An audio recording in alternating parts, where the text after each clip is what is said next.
tu'matul lil fuqara'i wal masakin. Fungsi dari zakat fitrah tu'matul lil fuqara' wal masakin, untuk makan fakir miskin di hari Idul Fitri. Kabir wal dhaif wal mar'ah al hajj wal umrah.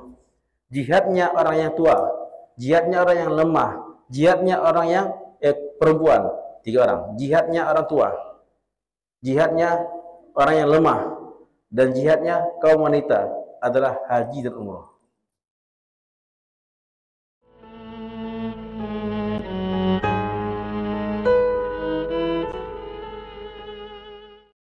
Amalan berikutnya al-amil ala sadaqah. Amil, orang yang memungut sedekah, orang yang memungut zakat. Nah, amil ya. Itu dihitung fisabilillah.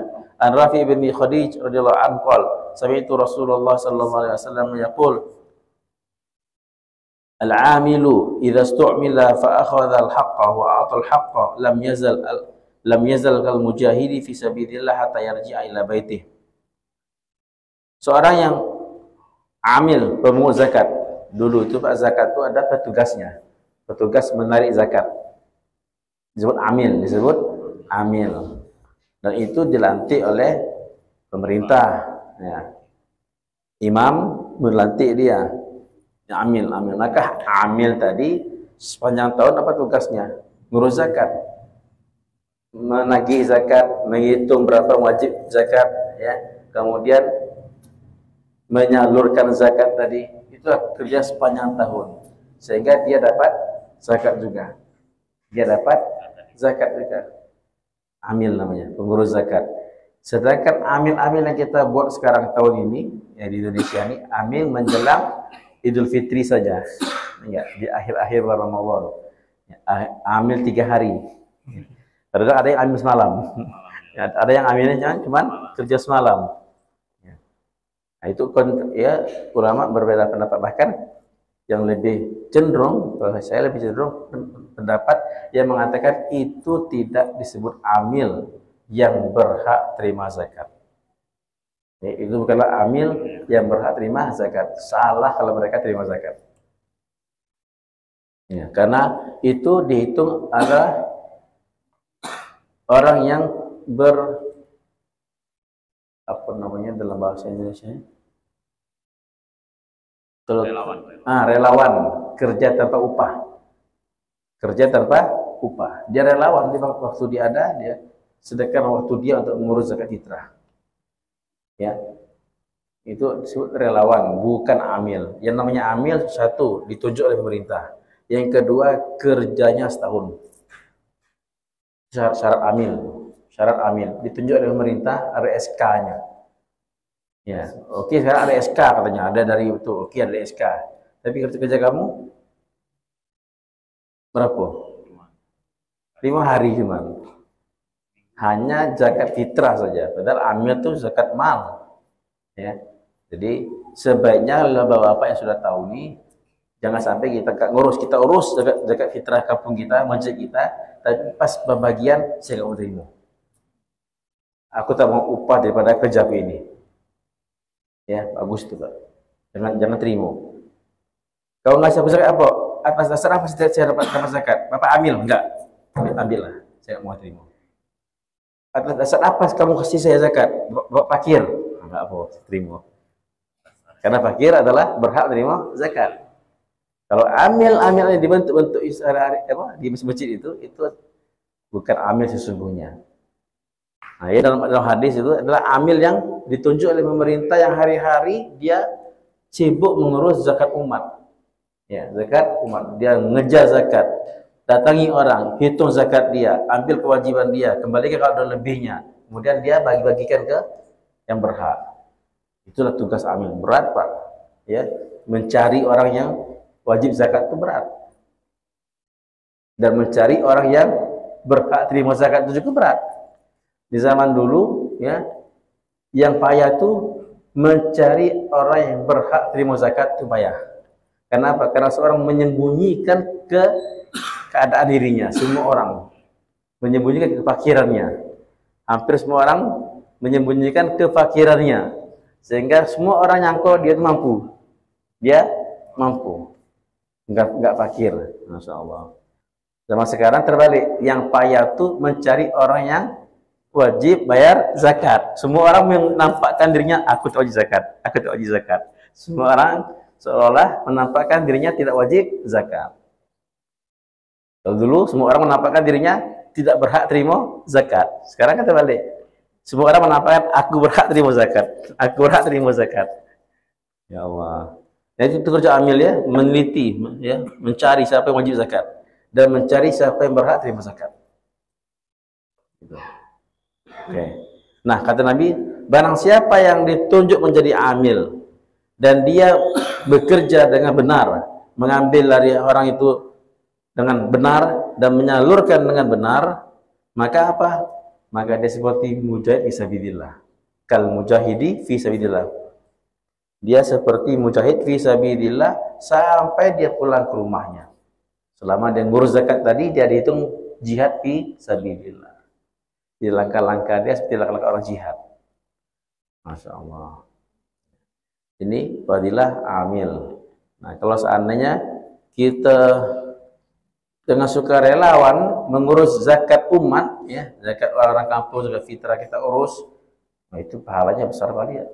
Besar sekali. Alangkah ruginya kalau kita hilang pahala besar gara-gara mendapatkan ya, berapa kilogram beras itu atau berapa rupiah duit itu. Tolaknya, tolak.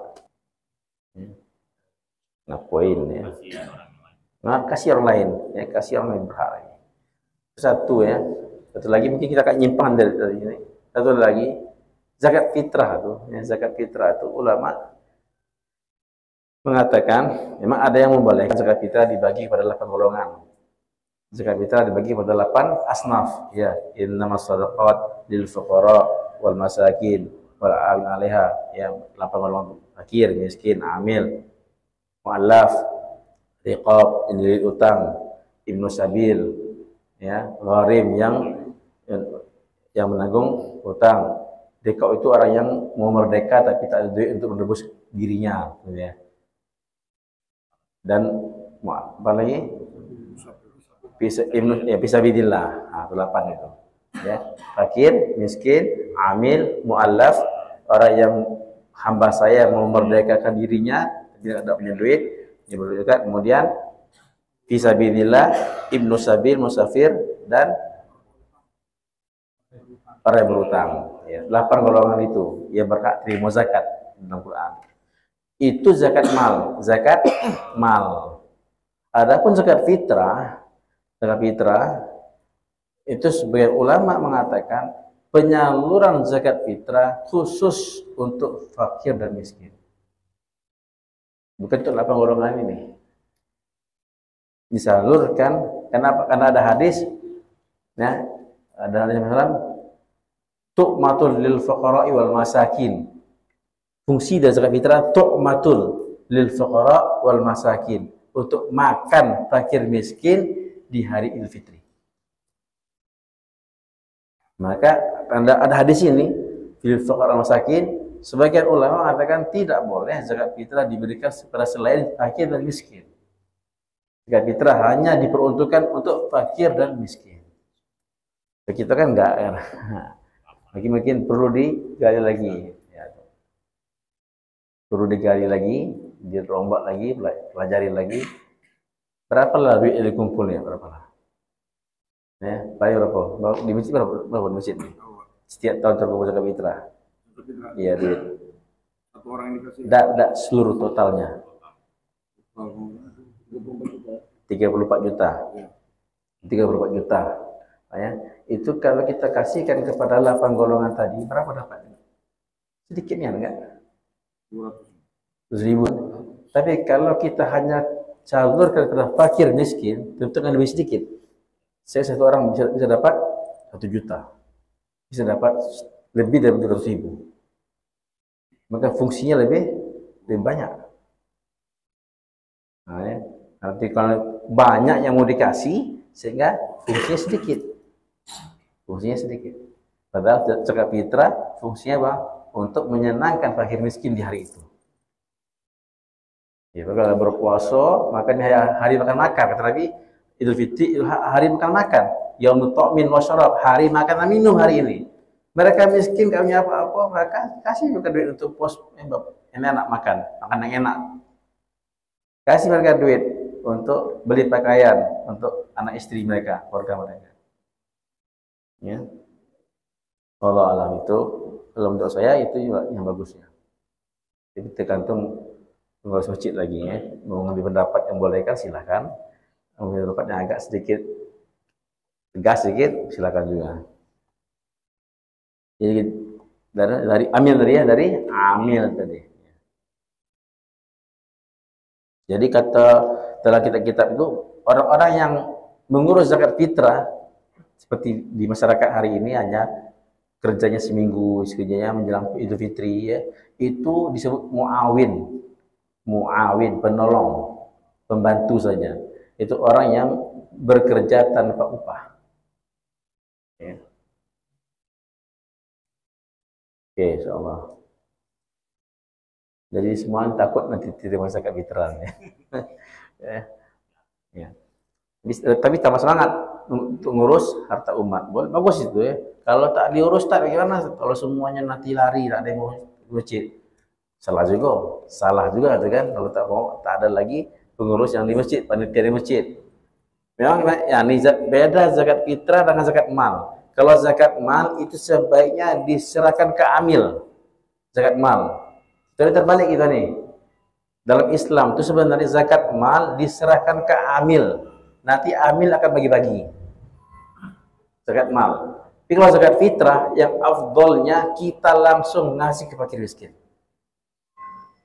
Kalau kita ngasih ke panitia, berarti rataraan. Seafdol zakat fitrah langsung orang yang berzakat memberikan ke tangan yang diberi zakat. Tanpa perantara. Itu zakat fitrah. Kan di prakteknya kita tertanya zakat mal ingin kita dewek ngasih-ngasih. Pas zakat fitrah kasih ke masjid. Balik. Ya, Pak? Kalau zakat fitrah bagus kita ngasih.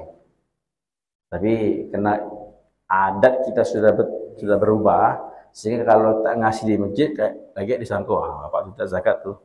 Apa kita zakat tuh kayak enggak sah. Padahal itu yang terbaik. Itulah yang terbaik. Ya, jadi dalam hadis itu zakat itu besar pahalanya bukan karena nominalnya. Tapi karena capeknya orang yang berzakat mencari orang yang dikasih zakat. Jadi dicari di kampung dia mana. Oh ini, datangi. Capeknya orang yang berzakat mencari orang yang mau dikasih zakat.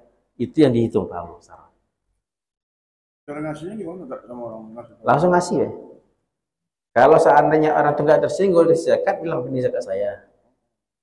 Seandainya Bapak mau merahasiakannya atau tak mau menyinggung perasaan dia, Pak, terima nih ya dari saya. Tak disebut apakah zakat. Ketika menyerahkan hati kita mengatakan ini zakat saya. Tak wajib dilafazkan karena niat menunaikan zakat itu di hati, bukan di mulut. Sama seperti sholat kan, nah usolli fardhu maghrib itu di mulut itu lafaz, itu sunnah. Tapi di hati pas takbir wajib, itu yang dihitung. Maka zakat fitrah gitu kan, zakat mal, zakat fitrah. Ketika menyerahkan di hati menyampaikan, bilang ini zakat ya Allah. Tapi ketika di mulut mau dilafazkan silahkan, mau tidak dilafazkan apa silahkan. Ya Pak, insyaallah. Orang yang menerima zakat, nah kalau seandainya yang dikasih zakat itu juga kita teliti, ya. Siapa nih orang miskin, fakir, ya, atau dia banyak utang untuk kebaikan umat, ya. Bukan pribadi. Kalau utangnya karena beli motor, beli mobil, beli rumah, nyicil, ya, perumahan itu celak dewe.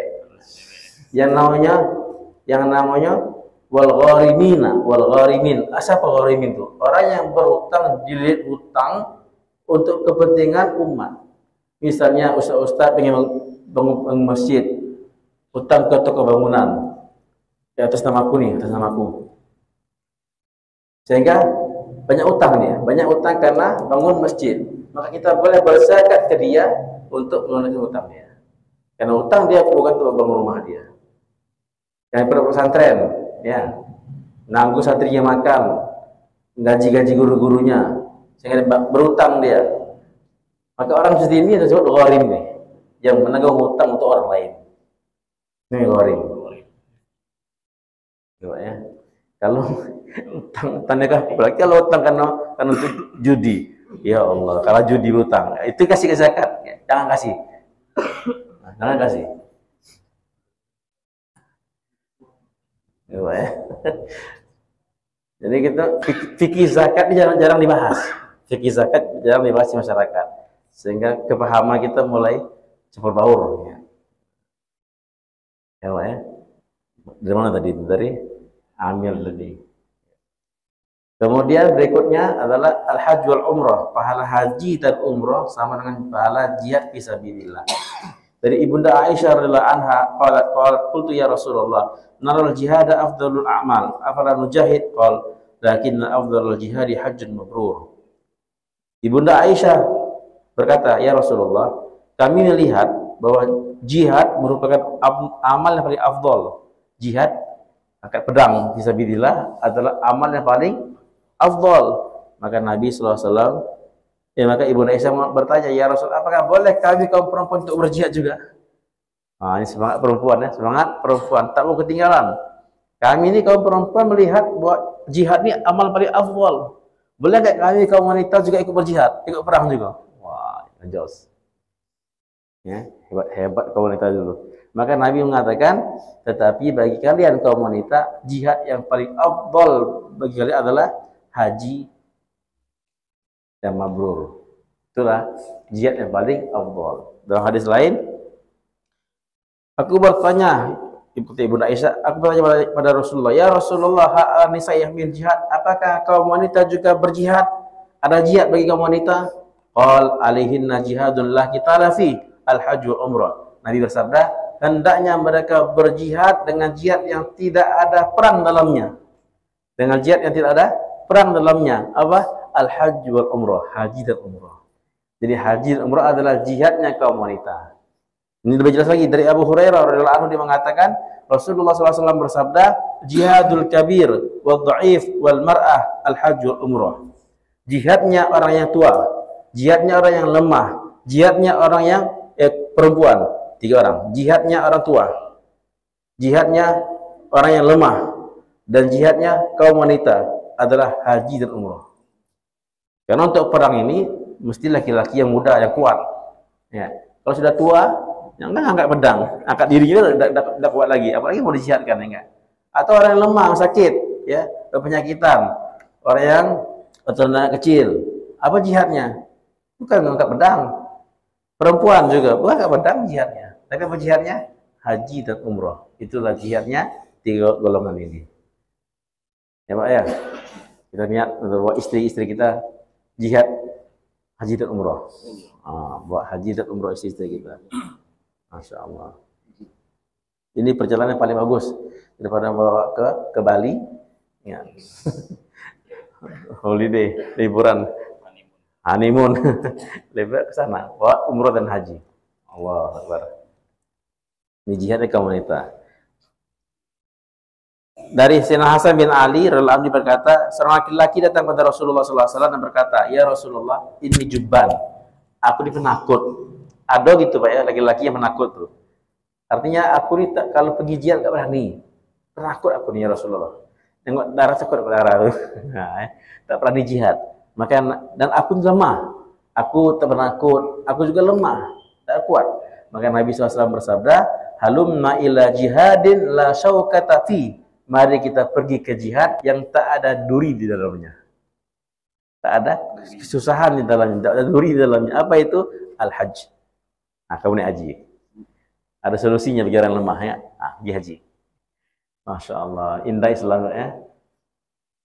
Nah, kalau sekarang ini tak ada jihad kan, tak ada lagi jihad pedang. Karena siapa orang kafir yang kita perangi? Maka inilah jihad kita nih. Yang jihad kita adalah haji dan umrah ini. Niat semua Pak ya, insyaallah. Niat haji, niat umrah. Kenapa? Karena niat itu mesti ada. Niat mesti ada, walaupun kemampuan nggak ada. Jangan sampai gara-gara gak mampu gak niat. Ini salah. Jangan sampai gara-gara gak mampu gak berniat. Pak, insya Allah haji Pak ya. Aduh, buru-buru nih haji Ustaz, makan Pak ya. Langsung lemah dia. Buru-buru nih haji Ustaz, utang banyak. Nah, Bapak ini salah. Jangan sampai gara-gara Bapak gak mampu, tak ada kemampuan untuk nih haji atau umrah, Bapak gak pasang niat. Mesti kita pasang niat dulu. Ya, pasang niat mesti ada dalam hati semua orang Islam. Dalam hati kita Islam wajib ada niat untuk pergi ke Baitullah. Ini rukun-rukun Islam yang kelima. Ya, kita mesti ada niat untuk pergi ke Baitullah. Jangan sampai gak ada niat. Nah, nanti prakteknya baru sesuai kemampuan. Mampu baru kita pergi. Gak mampu, ya kita nggak didapatkan dosa, tidak diberikan dosa gak kemampuan kita. Insyaallah kita niat untuk umroh dan haji. Nah, setelah berniat nabung lah ya. Habis niat nggak ada nabung, nggak ada usaha. Nah, ini namanya berangan-angan saja ya, angan kosong. Tapi masuk yakinlah Pak, pembelanjaan haji dan umroh ini tidak akan membuat kita miskin. Ya, tidak akan, tidak ada sejarah dan pasti nggak kalau dia miskin bukan karena haji dia. Tidak ada orang yang miskin karena haji, tidak ada yang miskin karena umroh. Kalau dia miskin pastikan sebab-sebab lain. Ya, perbelanjaan haji dan umroh akan Allah balas sebelum dia meninggal dunia di dunia ini. Maka dikatakan semua nafkah pengeluaran kita yang kita keluarkan ketika haji dan umroh Allah ganti sebelum kita meninggal dunia. Yakin teman, ya. Tidak akan rugi orang yang haji dan umroh itu. Nah, ini nafkah fil hajj. Berikutnya nafkah ketika haji. Nah, ini ya. Anas bin Malik radhiyallahu anhu qala Rasulullah sallallahu alaihi wasallam an-nafaqatu fil haji kan nafaqati fi sabilillah ad-dirhamu bi 700. Rawahu Tabrani. Nafkah ketika haji apa artinya itu?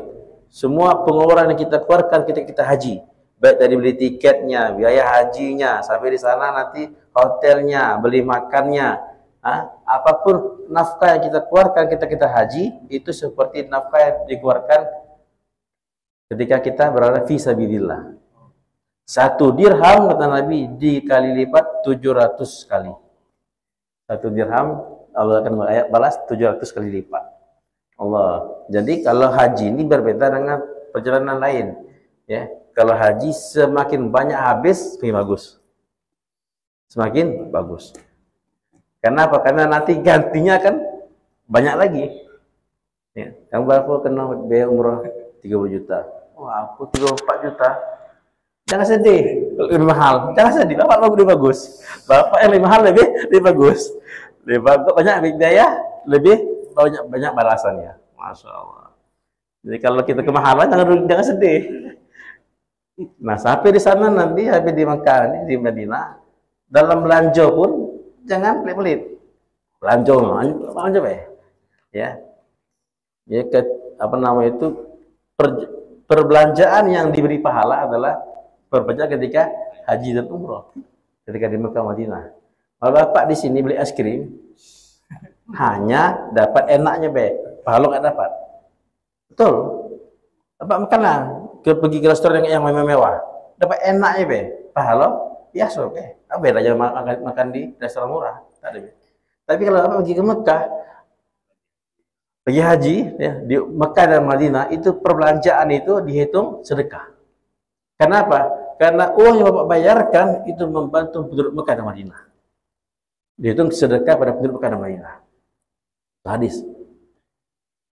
Jadi, Masya Allah luar biasa haji umrah ini ya. Semua perbelanjaannya dilipat gandakan. Maka tidak salah orang Indonesia kalau banyak belanja. Banyak belanja, dalilnya ada. Ya. Ya, insyaallah Pak ya. Nah, ada pertanyaan Pak? Iya, boleh Pak. Waalaikumsalam warahmatullahi wabarakatuh.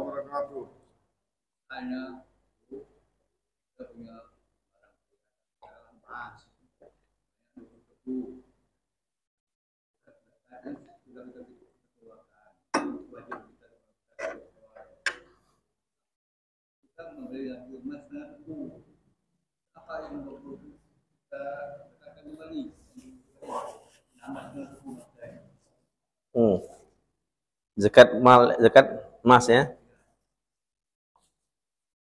Zakat mal, zakat atau zakat emas ya. Ini ada zakat mal, zakat emas. Zakul fiddah. Itu banyak ada nanya seperti ini kan. Itu dua, sampai nisab dan lewat haul. Itu dua kewajiban itu. Sampai nisab. Berapa nisab? Batasan wajib zakat berapa? 85 gram emas. Berapa? 85 gram. Kalau suku. Hah? Saya kata berapa? Satu suku berapa gram? Nah, itu ya, berapa suku tuh. Ya, berapa suku. Jadi kalau sudah emas kita nih, emas kita berjumlah 85 gram emas, atau kita punya uang seharga dengan 85 gram emas, maka kita sudah wajib zakat mal. Wajib dikeluarkan 2,5%. Nah, kapan dikeluarkan? Tunggu dulu, tunggu setahun. Misalnya uang kita atau emas kita tanggal berapa nih? Hari ini, tanggal 12 September. Atau tanggal berapa sekarang nih? Hijriah apa? Hijriah. 26 Safar. Yang karena kalau emas dan zakat itu tanggal Hijriah, bukan tanggal ini, tanggal Hijriah. 26 Safar. Ya, 1445.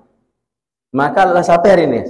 Sampai. Maka ditunggu sampai tahun berikutnya. Sampai 26 Safar 1446 Hijriah. Kalau tahun berikutnya pada tanggal 26 Safar itu emas kita masih 85 gram atau lebih, maka kita wajib mengeluarkan 2,5%-nya. Tapi kalau seandainya emas kita kurang dari 85 gram, maka kita nggak wajib zakat. Nah, seandainya tahun itu kita sudah bayar zakat, keluarkan zakat. Habis keluarkan zakat, emas kita masih ada. Kita beli tambahan lagi. Ya. Nanti dihitung tahun berikutnya lagi, tahun 26 Safar 1447-nya dihitung. Berapa gram? Sampai enggak? Kalau 85 gram masih ada lebih, dikeluarkan zakatnya.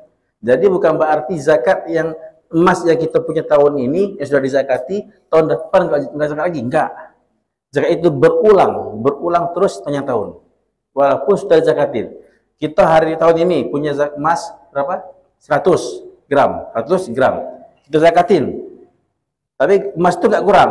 Tahun berikutnya lagi masih 100 gram. Zakatnya lagi. Walaupun emas itu enggak bertambah. Intinya apa? Dia setiap tahun dizakatin. Pajak kendaraan. Ya enggak? Bukan berarti setelah setahun ini lewat, enggak. Betul, kayak pajak per tahun. Ya, insyaallah. Lazam semoga Allah kasih paham masalah. Subhanallah bihamdi, subhanallah hamdika, asyhadu an la ilaha illa anta, astaghfiruka. Assalamualaikum warahmatullahi wabarakatuh.